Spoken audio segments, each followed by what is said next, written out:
আসসালামু আলাইকুম। আশা করি আপনারা সবাই ভালো আছেন। এই ব্লগটা আসলে একটু স্যাড অ্যান্ড একটু হ্যাপিনেসেরও। ফ্যাক্ট ইজ এই রাইডটার পরেই আমার বাইকটা হারায় যায় কারণ বাজার থেকে। অ্যান্ড এই দিনটা ছিল সম্ভবত জুলাই মাস। আমরা অফিসে দুজন কলিগ প্লাস আমি গল্প করতেছিলাম যে বেলাই বিল যাওয়া যায় কি না। যেই কথা সেই কাজ, সকালে গল্প আর দুপুর 12টায় আমরা রওনা দিয়ে দিই গাজীপুর উদ্দেশ্যে। তো রাস্তায় যেতে বৃষ্টি, ঝড় অ্যান্ড অনেক কিছুই পোহাইতে হয়। যাওয়ার উদ্দেশ্য ছিল বেলাই বিল, যেখানে একটা রেস্টুরেন্ট আছে, বাট আমরা চলে আসলাম বেলাই বিলের অ্যাকচুয়ালি বিলে।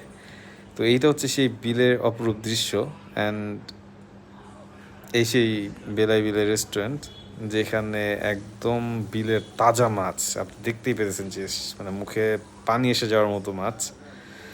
ছোট মাছগুলো ছিল চিংড়ি মাছ। It's too amazing too tasty.